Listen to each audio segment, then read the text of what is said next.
Hello everyone, welcome back to this channel. Today we are going to be doing something different to what I've done in the previous videos. I might have uploaded a sound test of this, or maybe I didn't, I can't actually remember, but yeah. They're broken. After just 6 months of use, they just don't power on. We should have a blue light here when they're plugged in, and I just don't get it. So we are going to take this apart. As you see, I've modded this because I'm currently using it with the car amp, and it's working pretty well actually. So these things actually sound pretty good. The problem is that a lot of people have reported the unreliability that these things have. So some of them say it's the switches. I think it's this cap. So over here we have a cap that I took out of an old monitor, which is the same exact spec. I damaged this shrink wrap taking it off, so probably still works. I'll try and disassemble this here. And yeah, I put in a crossover so that this car amp thing works.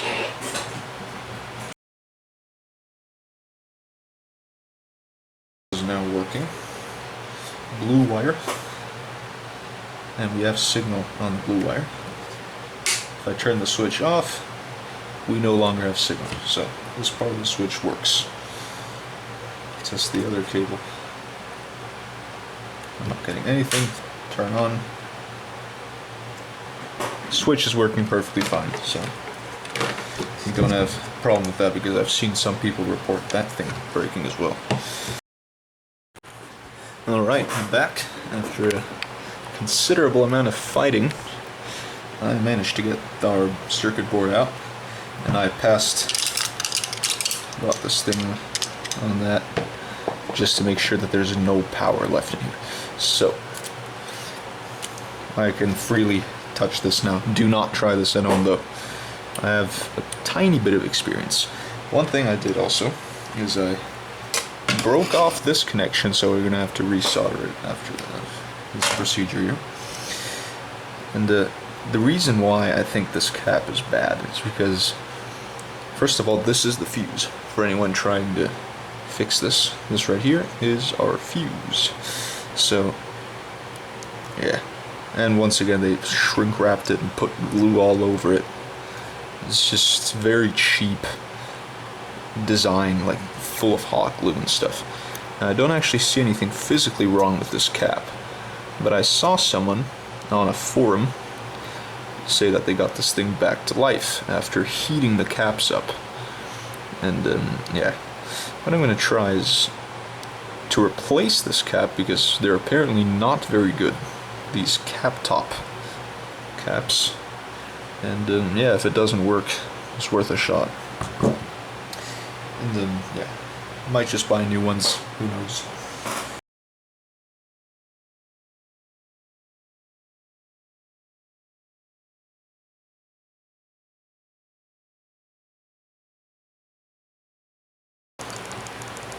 It's like supermarket plastic cheese.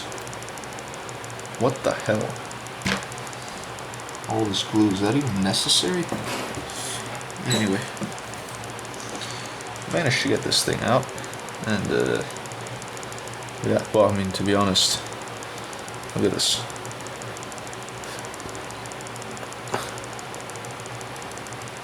Together with our cap, we lost a trace, so we're gonna have to rebuild this connection. Hopefully this isn't a multi-layer board, because if it is, we're screwed. Make sure to match the negative pole with where it used to be, where we have these lines. See that? This means that the negative pole goes over here. Managed to get myself a bit of wire over here. Let's see if this is gonna work. Once again, what I'm doing here is not professional by any means. Do not attempt this at home. So, yeah, this part is technically done, but now we need to do something else. As you guys know, I no longer have an audio connection over here, so we need to solder it. solder some wires on there as well.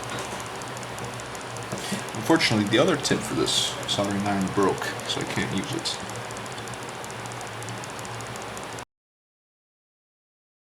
And I replaced the cap with the exact same spec as the stock one. So what you can typically do if you're replacing caps is replace it with one with higher voltage, but it's typically not recommended to touch the capacitance. So always the same amount of microfarad, and you can go with a higher voltage because it's technically safer. Alright, that part is screwed in. This is the connection to the other speaker that I broke off, so we can fix that later. In the meantime, just get this thing aligned again because it's completely misaligned. There you go. Manufactured in China, designed in the USA. Well, I'm Italian, so I wouldn't know, to be honest.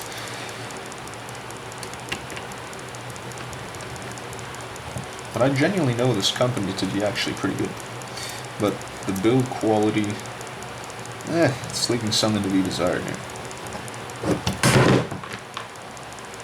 Like nowadays we have 30-year-old speaker amps that still work, and this thing after 6 months of daily use, dead.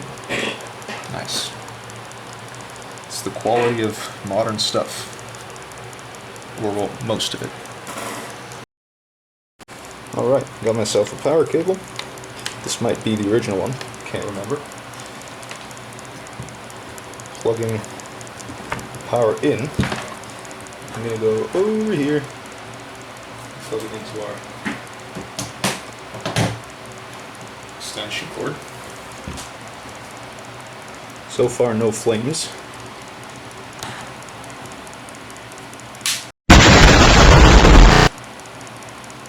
Nope. Still dead. That's disappointing. What we're going to do now then is just remove the amp. So like we're going to fully uninstall it. And we're just going to leave our old system that I installed, which is with this crossover. Same check we did before, just to make sure everything's discharged. Once you have done that, if y'all ever used heat shrink before, all we do is just move these things closer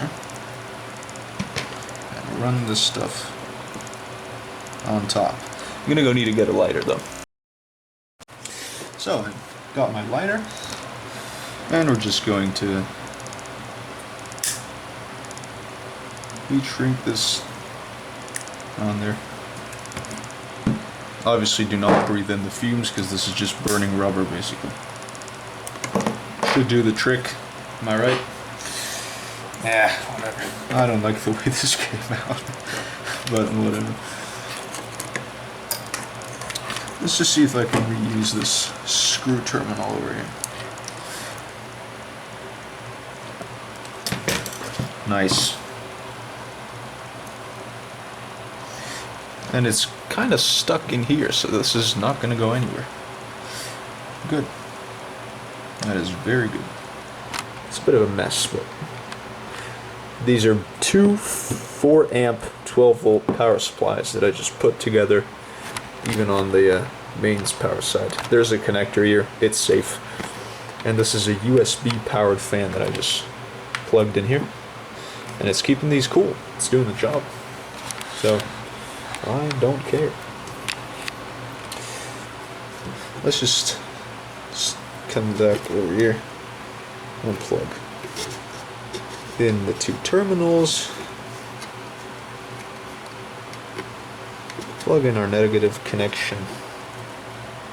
Now obviously, if anyone wants to do something like this, I would recommend to actually glue these things shut. What I'm doing now is a tape method, because it's just a temporary thing. I don't know if I'll change the system, if I'll get new speakers. I hear you, audiophiles screaming behind your monitors. Trust me, I hear you. And you're probably right in this case, because this is genuinely terrible. But you know what? For the time being, it'll do the trick. Alright, I have everything hooked up. I can confirm everything works properly.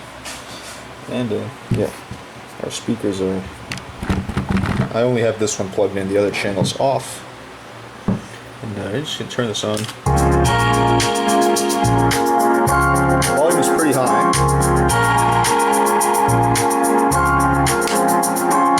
I'm probably doing around 20 watts right now.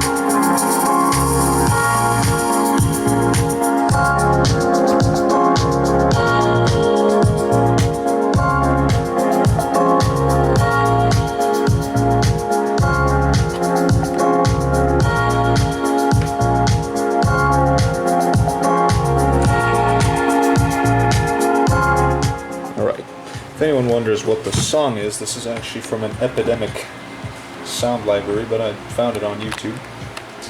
This is the... Sorry for the jump cut, my camera decided to just shut off for no reason. This is what I was talking about. I can set a high pass, and the front part is also plugged in, but it's going somewhere else.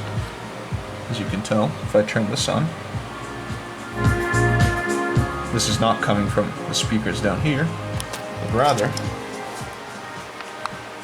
over on my closet here. I have these two speakers, one here and one over there near the race car, that are supposed to handle 90 watts according to LG on a high pass, but I do not believe that. See, bass boost is off. The top controls are for the two PreSonus speakers, whilst the other control goes to the so-called surround speakers, but they're not really surround, it's just... It gives a nice effect though, at least I like it. Bass boost is off on both, and I'm running a high pass, but I'm going to turn that off for our next test. I have another song running here. If you're wondering what it is, it's Love Mode by Joachim Karud.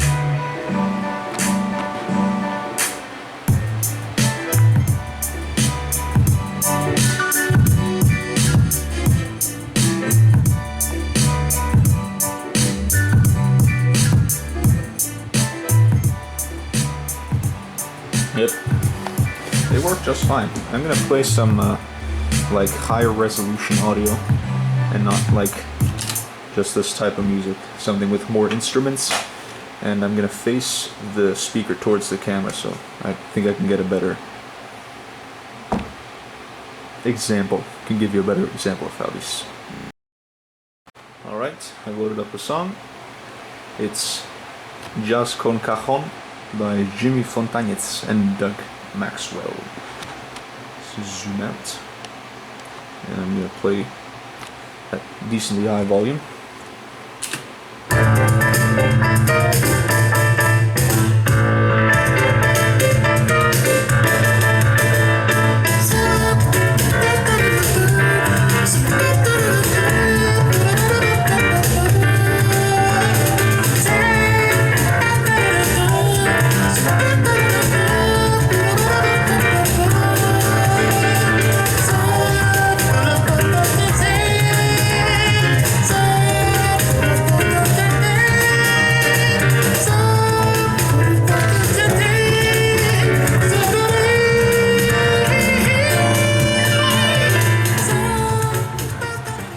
Yep, I think you get the idea. These sound pretty nice. The only problem is obviously their reliability, because once again I got these like in January and they've already failed. So yeah, I am holding it up with electrical tape.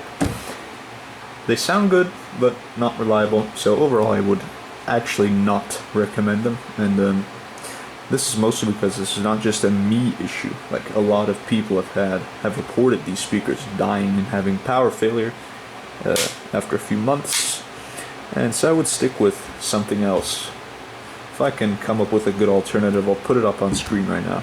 But yeah, once again, it's wasted potential because the sound quality is good except for the bass, which is something that other people have also complained about. It just stops at around 80 hertz, something like that.